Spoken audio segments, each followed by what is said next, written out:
जय मसीह की दैनिक बाइबल मनन में मैं आप सबों का हार्दिक स्वागत करता हूं। आज के मनन का विषय है निराश ना होना। इस दुनिया में लगभग हम सभी को कष्टों और मुसीबतों का सामना करना पड़ता है और हर व्यक्ति इनसे छुटकारा भी पाना चाहता है। मनुष्य की सभी समस्याओं का हल परमेश्वर के पास है, परंतु परमेश्वर पर विश्वास एवं धीरज के साथ भरोसा रखने के बजाय मनुष्य स्वयं समस्या का हल ढूंढना चाहता है और उसकी इसी गलती के कारण जिंदगी उसके लिए एक बोझ बन जाती है। और जब कोई रास्ता नहीं सूझता प्रियो, तो मनुष्य मरने की चाह करने लगता है और कई लोग आत्महत्या भी कर लेते हैं। मैं बाइबल से दो व्यक्तियों के उदाहरण को आपके सामने रखना चाहता हूं कि जब वे अपने जीवन में परेशान हो गए, निराश हो गए, तो वे परमेश्वर से प्रार्थना करते हैं कि परमेश्वर हमें मृत्यु दे दे। पहला निराश व्यक्ति मूसा था। मेरे प्रियो, मूसा को परमेश्वर ने चुना था कि इस्राएलियों को मिस्र की गुलामी से निकालकर प्रतिज्ञा के देश में पहुंचाए, परंतु यात्रा के दौरान इस्राएली शत्रुओं से घिर जाने के कारण, पीने का पानी ना मिलने के कारण, मांस खाने को ना मिलने के कारण परमेश्वर के विरुद्ध और मूसा पर बुड़बुड़ाते थे और मूसा इन सब बातों से तंग आ चुका था।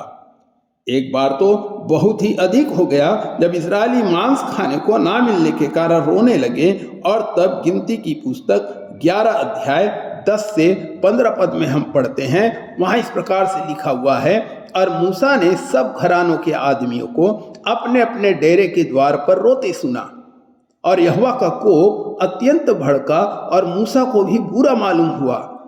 तब मूसा ने यहोवा से कहा, तू अपने दास से यह बुरा व्यवहार क्यों करता है, और क्या कारण है कि मैंने तेरी दृष्टि में अनुग्रह नहीं पाया कि तूने इन सब लोगों का भार मुझ पर डाला है? क्या ये सब लोग मेरे ही कोख में पड़े थे? क्या मैं ही ने उनको उत्पन्न किया?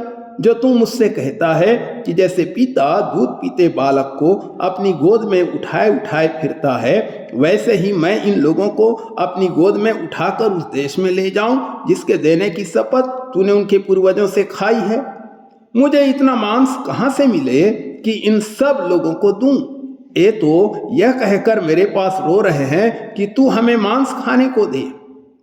मैं अकेला इन सब लोगों का भार नहीं संभाल सकता, क्योंकि यह मेरी शक्ति से बाहर है। और जो तुझे मेरे साथ यही व्यवहार करना है, तो मुझ पर तेरा अनुग्रह हो कि तू मेरे प्राण एकदम ले ले, जिससे मैं अपनी दुर्दशा ना देखने पाऊं। मेरे प्रियो, मूसा इन सब बातों से तंग आ चुका था। चिंता, निराशा और टूटे मन से मूसा यहोवा से कहता है कि इस प्रकार से आगे बढ़ना असंभव है, कृपया मुझे मार डाल, मैं अब जीना नहीं चाहता। सोचिए कि इतना बड़ा अगुआ जीवन के इस मोड़ पर आकर निराश हो गया, वह मानसिक रीति से घायल हो गया और मेरे प्रियो, वो मौत की चाह करने लगा। मेरे प्रिय भाइयों एवं बहनों, मैं और आप भी मानसिक तनाव के शिकार हो सकते हैं और आपके मन में भी यह विचार आ सकता है कि बस अब बहुत हो गया, अब पानी तो सिर के ऊपर चला गया है, अब मैं नहीं सह सकता, अब मैं आगे बढ़ना नहीं चाहता। मेरे प्रियो, क्या परमेश्वर ने मूसा की प्रार्थना सुनकर उसे मृत्यु दे दिया? नहीं, परंतु बदले में उसे और अधिक ताकत व हिम्मत दिया। परमेश्वर नहीं चाहता कि मनुष्य अपनी जिंदगी से हार कर मरने का विचार करे। दूसरा व्यक्ति मूसा के ही समान एलिय्याह था। आशा टूट जाने के कारण भी इंसान में जीने की चाहत समाप्त हो जाती है। पहला राजा 19 अध्याय 1 से 4 में हम एलिय्याह के बारे में पढ़ते हैं कि उसने भी मरने की इच्छा जाहिर किया।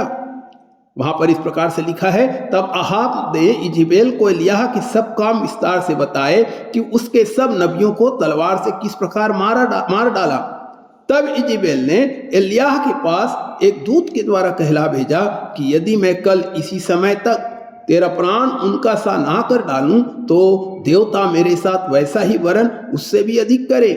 यह देख एलिय्याह अपना प्राण लेकर भागा और यहूदा के बेरशेबा को पहुंचकर अपने सेवक को वहीं छोड़ दिया और आप जंगल में एक दिन के मार्ग पर जाकर एक झाऊ के पेड़ के तले बैठ गया। वहां उसने यह कहकर अपनी मृत्यु मांगी कि हे यहोवा, बस है, अब मेरा प्राण ले ले, क्योंकि मैं अपने पुरखाओं से अच्छा नहीं हूं। एलिय्याह एक बहुत बड़ा भविष्यद्वक्ता था। लोग उसका बहुत आदर करते थे एवं उससे डरते भी थे।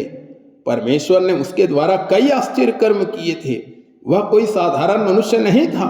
लेकिन वही एलिय्याह यहाँ पर कहता है कि प्रभु, अब मैं जीना नहीं चाहता।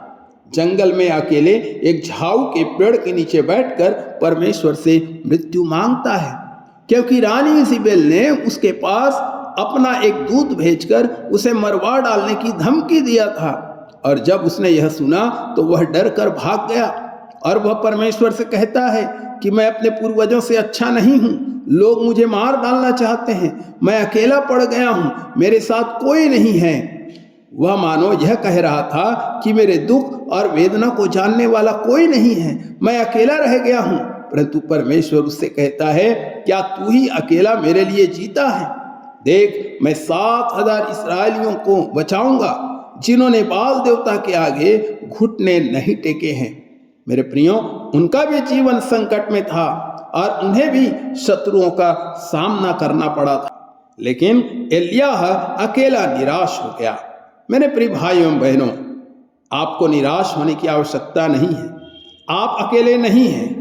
जब आपके जीवन में कोई समस्याएं आए, जब आपको ऐसा लगे कि सब ने आपको छोड़ दिया है, लेकिन नहीं, आपके लिए प्रार्थना करने वाले और आपकी समस्याओं में साथ देने वाले कई लोग आपके चारों ओर हैं। उनके साथ अपने परेशानी को बांटें। मैं और आप अपनी जिंदगी में कई बार निराश हो जाते हैं, लेकिन मेरे प्रियो, हमें निराश होने की जरूरत नहीं है। परमेश्वर का उद्देश्य है हमारे जीवन के लिए, ताकि हम परमेश्वर के गवाह बने, उसकी महिमा के लिए जिएं। शैतान हमारे जीवन में कई प्रकार की निराशा को लाएगा, परंतु हमें निराशाओं पर जय पाना है, क्योंकि हमारा परमेश्वर जय देने वाला परमेश्वर है। प्रभु आप सबको बहुत आशीष दे। आमीन।